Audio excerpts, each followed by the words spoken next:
বাংলাদেশের বিশ্বকাপে খেলা নিয়ে যে সিদ্ধান্তটা হলো, এই সিদ্ধান্ত আসলে কে নিয়েছে? আইসিসি নাকি ভারত?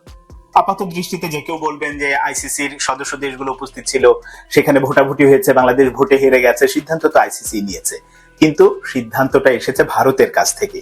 কিভাবে সেটা যেমন বলবো, একই সঙ্গে যারা বাংলাদেশে থেকে ভাবছেন বা বলছেন যে বাংলাদেশ সরকার বা বিসিবির এত কঠোর অবস্থানে যাওয়া ঠিক হয়নি, শুরু থেকে একটু আলোচনা করে বিশ্বকাপে খেলা উচিত ছিল ভারতে গিয়ে, আমি তাদেরও বিপক্ষে। কেন বিপক্ষে সেটাও বলবো, আশা করি শুনবেন।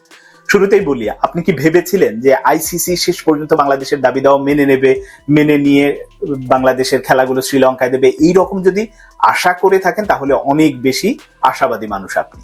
কারণ আইসিসি কেন মেনে নেবে না বাংলাদেশের দাবি, এটা আমি শুরু থেকেই বলছি। কিছু বলেছিলাম যে ইতিবাচক ভাবে সিদ্ধান্ত নিতে পারে, কিন্তু শেষ পর্যন্ত যে সেটা হবে না এটাও আমি অনেকবার বলেছি। কারণ সমস্যার সূত্রপাত হয়েছিল কোত্থেকে আপনাদের মনে আছে নিশ্চয়ই, যে মুস্তাফিজকে কেন্দ্র করে বিসিসিআই ওই সময় কলকাতা নাইট রাইডার্সকে যে সিদ্ধান্তটা দিল, সেটা তাদের একটা রাজনৈতিক সিদ্ধান্ত ছিল। এখন ভারত চালাচ্ছে বিজেপির রাজনৈতিক কর্মকাণ্ড, পশ্চিমবঙ্গ বলেন বা বিভিন্ন জায়গায় বলেন, তাদের রাজনীতির ফলাফল ছিল ওরকম একটা, রাজনীতির বহিঃপ্রকাশ ছিল ওরকম একটা সিদ্ধান্ত। ওই সিদ্ধান্ত যখন হলো, তারা ভেবেছিল যে বাংলাদেশ শেষ পর্যন্ত যতই লাথিগোতা দেই আসলে বাংলাদেশ বিশ্বকাপ এসে খেলবে, কিন্তু বাংলাদেশ যে ওই রকম একটা কঠোর সিদ্ধান্ত সাথে সাথে জানিয়ে দেবে এটা হয়তো তারা কল্পনাও করেনি। এবং শেষ পর্যন্ত বাংলাদেশ তার অবস্থানটা যখন ধরে রাখলো, অনেক আলোচনা, মেইল চালাচালি, সামনাসামনি অনলাইনে অনেক মিটিং হলো আইসিসির পক্ষ থেকে, কিন্তু বাংলাদেশ সিদ্ধান্তে অটল আছে। এবং বাংলাদেশের এই সিদ্ধান্তে আইসিসি যতটা অবাক হয়েছে, তার চেয়ে বেশি আত্মসম্মানে আঘাত লেগেছে হচ্ছে ভারতের বা বিসিসিআই এর। কারণ বাংলাদেশের মতো দেশ ভারতে গিয়ে নিরাপত্তা ইস্যু দেখিয়ে খেলতে যাবে না, এটা তারা কখনো কল্পনা করেনি। এবং শেষ পর্যন্ত বাংলাদেশ ওই সিদ্ধান্তটা যখন জানিয়ে দিয়েছে, ওটা তাদের জন্য আত্মসম্মানের ব্যাপার হয়ে গেছে যে আমরা যদি এখন তাদের দাবি মেনে শ্রীলঙ্কায় খেলাগুলো দেই, এটা তো আমাদের জন্য একটা নৈতিক পরাজয়। এবং ওই কারণে ওই পথে তারা হাঁটেনি, তারা পরাজিত হতে চায়নি। এখন ভারত পরাজিত হতে চায়নি, আর ভারতের লোকজন আবার চালাচ্ছে হচ্ছে আইসিসি। সেটা চেয়ারম্যান জয়শা থেকে শুরু করে আপনি যদি টপ টু বটম, এখানে বোধহয় 95 থেকে 97% ভারতীয়রা চালায় হচ্ছে আইসিসি। তো ফলে তাদের প্রত্যেকের একটা নৈতিক পরাজয় হবে। ওই অবস্থাটা যেতে চায়নি, না যাওয়ার ফলে যেটা, যে আমরা ওই পথেই যাব না, বাংলাদেশের দাবি মানবো না, তখন লিগ্যাল ওয়েতে কি করা যায়, এই যে আলোচনা করে সময়ক্ষেপণ যেটা হয়েছে, নানানভাবে বোঝানোর চেষ্টা করেছে, সেটাও ভারতকে জেতানোর জন্যই। শেষ পর্যন্ত যখন হয়নি, তারা লিগ্যাল ওয়েতে যে আমরা একটা ভোটাভুটিতে যাই, ভোটাভুটিতে এই অবস্থায়। এখন এই ভোটাভুটির কারসাজিটা কিভাবে হয়েছে দেখেন, পাকিস্তান বাংলাদেশের পক্ষে যাবে, ভারতের সাথে পাকিস্তানের অনেক আগের দ্বন্দ্ব, এটা বোঝাই যাচ্ছিল, তারা প্রকাশ্যেই ভারতের বিরোধিতা করবে। কিন্তু অন্য দেশগুলো, অনেকেই বলছেন যে জিম্বাবুয়ে আমাদের খুব কাছের বন্ধু, বা ছোটখাটো আরো যে দেশগুলো আছে র্যাঙ্কিং এর নিচের দিকে, তারা তো আসলে সমর্থন দিতে পারতো। তারা প্রত্যেককেই জানে ভাই যে ভারতকে নাড়ালে আসলে আমাদের অনেক কিছুই গড়বড় হয়ে যাবে, অনেক কিছুই ঠিক থাকবে না। এই কারণে তারা ওই সুবিধাগুলো হারাতে চায়। এবং মাঝখানে তো এরকম একটা সম্ভাবনাও তৈরি হয়েছিল যে বাংলাদেশের পক্ষ থেকে, বিসিবির পক্ষ থেকে আমিনুল ইসলাম বুলবুল আয়ারল্যান্ড ক্রিকেট বোর্ডের সাথে কথাও বলেছিল, তারা অনেকটা গ্রুপ পরিবর্তন করতে রাজিও হয়েছিল, কিন্তু সেটাও শেষ পর্যন্ত ভারত অন্যরকম টোপ দিয়ে সেটাও বন্ধ করেছে। তো এই যে রাজনীতির খেলাগুলো, মানে আয়ারল্যান্ড হচ্ছে জ্বলন্ত উদাহরণ, কি করেছে না করেছে সবকিছু মিলে বাংলাদেশের বিপক্ষে ভোট যাবে, এটা স্বাভাবিক ছিল এবং শেষ পর্যন্ত হয়েছেও তাই।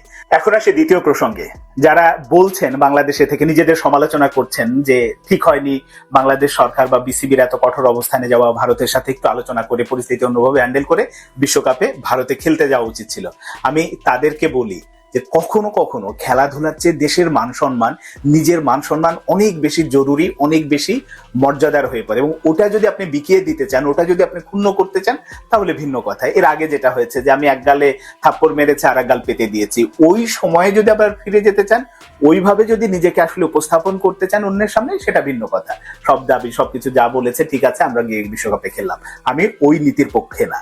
এবং আমাদের ক্রিকেটারদের মন খারাপ হয়েছে, একজন দর্শক হিসেবে আমারও মন খারাপ হয়েছে। বাংলাদেশ বিশ্বকাপে খেলবে, ম্যাচগুলো উপভোগ করবো, ভালো করুক খারাপ করুক সেটা আমি প্রতিটা ম্যাচ দেখবো, এটা প্রত্যেকের জায়গা থেকে খারাপ লাগবে, এটা খুব স্বাভাবিক, একটা বিশ্বকাপে খেলতে পারবো না। কিন্তু আমাদের ক্রিকেটারদের এটা ভুলে গেলে চলবে না, এই ক্রিকেটারদের দেশকে অনেক কিছু দিয়েছে, ফলে তাদের যে দেওয়ার সময় ফুরিয়ে যাচ্ছে ব্যাপারটা তা না, ব্যাপারটা যে এখানেই শেষ হয়ে গেল, আর ক্রিকেট খেলা হবে না, আমরা বিশ্বকাপে খেলতে পারবো না। হ্যাঁ, আমাদের হয়তো কোয়ালিফায়ার খেলতে হবে, বাছাই পর্ব খেলে বিশ্বকাপে, টি-20 বিশ্বকাপে খেলতে হবে, কোনো জায়গায় ইয়ে করতে হবে, র্যাঙ্কিং খানিকটা কমে যাবে, সবই ঠিক আছে, কিন্তু দিন শেষে নিজেকে পারফর্ম করতে হবে। ওইটা করলে আপনার মর্যাদা এমনিতেই আসবে।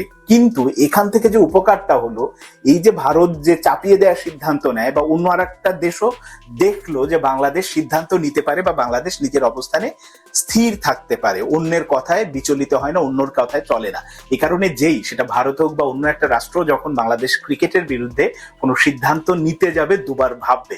এই কারণে এবার হয়তো বাহ্যিকভাবে আমরা কিছু প্রাইজ মানি, পার্টিসিপেশন মানি, এরকম কিছু পেলাম না, বিশ্বকাপে খেলা হলো না, কিন্তু দিন শেষে দেশ হিসেবে, জাতি হিসেবে নিজেদের যে অবস্থানটা বা নিজেদের যে মর্যাদার জায়গাটা অক্ষুণ্ণ রাখার যে প্রয়াস বা চেষ্টা আমরা করলাম, আমার কাছে মনে হয়েছে বিশ্বকাপে না খেলেও, ভারতে না গিয়েও বাংলাদেশ এক ধরনের জিতে গেছে। হ্যাঁ, আমাদের ম্যাচগুলো যদি শ্রীলঙ্কায় যেত, আমরা বিশ্বকাপে খেলতে পারতাম, সেটা হয়তো আরো বড় জয় হতো, সেটা হয়নি। কিন্তু এর অর্থ ভারতে গিয়ে বিশ্বকাপে খেললো না বলে অন্য দলকে সুযোগ দিল, বাংলাদেশ হেরে গেল, আমি হেরে যাওয়াদের পক্ষে না, বাংলাদেশ জিতেছে। ছোট জয় হয়েছে, কিন্তু বড় জয়টা হয়নি যদি বাংলাদেশের খেলাগুলো শ্রীলঙ্কায় দিত।